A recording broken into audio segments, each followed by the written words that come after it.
بسم اللہ۔ السلام علیکم، کیا حال ہے آپ کے؟ میں نے آپ سے پوچھا تھا کہ جب ہم نماز میں سجدے میں یا رکوع میں ہم تین مرتبہ سبحان ربی العظیم سبحان ربی الاعلیٰ پڑھتے ہیں تو کیا ہم اس کے ساتھ ملا کر 3 دفعہ سبحانک اللہم ربنا وبحمدک اللہم اغفر لی پڑھ سکتے ہیں یا نہیں؟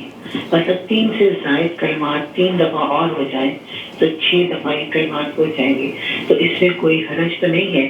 یا ہمیں مطلب طاق جو ہے اس میں کرنی چاہیے تسبیح 7 دفعہ 5 دفعہ، یہ 6 دفعہ ہو جائے گا نا؟ 3 دفعہ سبحان ربی الاعلیٰ اور 3 دفعہ ہی سبحانک اللہم ربنا وبحمدک اللہم اغفر لی، تو یہ 6 دفعہ ہو جائے گا۔ تو کہیں ایسا تو نہیں کہ ہمیں طاق عدد میں پڑھنی چاہیے تسبیح نماز کی؟ مجھے آپ یہ بتا دیں۔ نحمدہ و نصلی علی رسولہ الکریم، اما بعد۔ آپ دیکھ رہے ہیں نور ٹی وی جدہ اور میں ہوں آپ کا دوست، آپ کا ہوسٹ محمد عاقل۔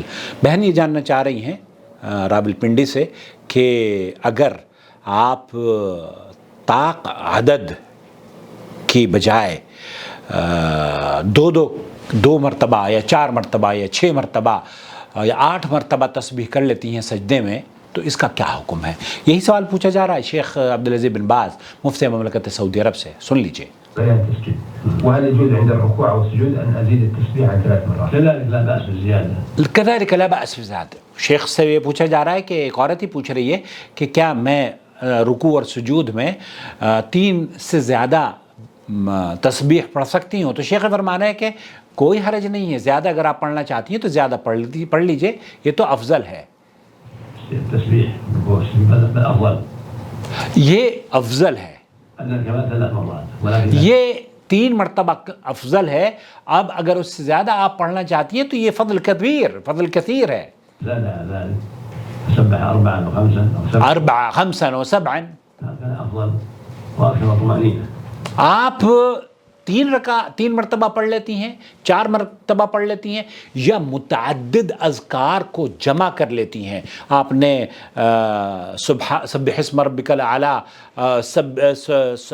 سجدے میں سبحان ربی الاعلیٰ پڑھا اور پھر اس کے بعد آپ نے کوئی اور دعائیں مانگنی شروع کر دیں، کسی بھی مسنون دعا، اور بار بار آپ کر رہی ہیں، تو اس میں طاق عدد شرط نہیں ہے۔ اگر طاق عدد آپ کر لیتی ہیں تو افضل ہے، لیکن اگر آپ طاق عدد نہ کر پائیں اور نہ آپ کو، ظاہر ہے ایک آدمی اگر سجدہ کرتا ہے اور وہ سجدے کی حالت میں ہے اور دیر تک سجدے میں اپنے رب سے دعا مانگتا رہتا ہے تو اسے تعداد کا خیال نہیں رہتا، تو تعداد کا خیال نہ کریں بلکہ اپنے رب سے ہر وہ چیز مانگیں سجدے میں جو کہ آپ مانگ سکتی ہیں۔ اور میرے لیے بھی دعا مانگیں، اللہ تعالیٰ مجھے صحت اور عافیت سے رکھے۔ اور میں جیسے آپ کی ہی پہلی وہ ویڈیو ہے جس میں آپ نے پوچھا ہے کہ کیا کسی آدمی کے لیے یا کسی بہن بھائی کے لیے اس کی غیر موجودگی میں اگر دعا کی جائے تو اس کو بتا دینا چاہیے یا نہیں چاہیے، تو میں جیسے آپ نے کہا کہ ہاں بتا دینا چاہیے، کوئی حرج نہیں ہے،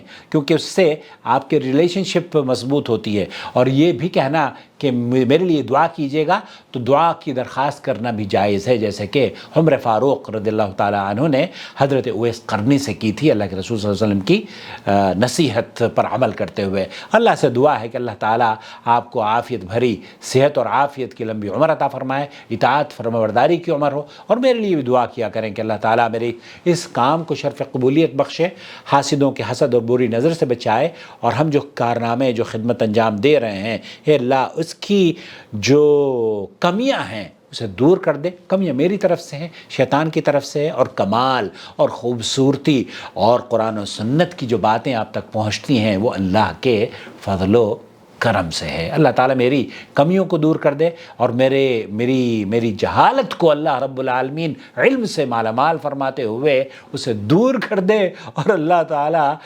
مجھے اس علم سے نوازے جو کہ میرے لیے اور آپ کے لیے نفع بخش بنے، جنت کے حصول کا سبب بنے، اور اللہ رب العالمین اس محبت کو، اس اخوت اور بھائی چارگی کو اللہ کے حضور یا عرش کے سائے میں جمع ہونے کا سبب بنائے۔ آمین یا رب العالمین۔ والسلام علیکم ورحمۃ اللہ وبرکاتہ۔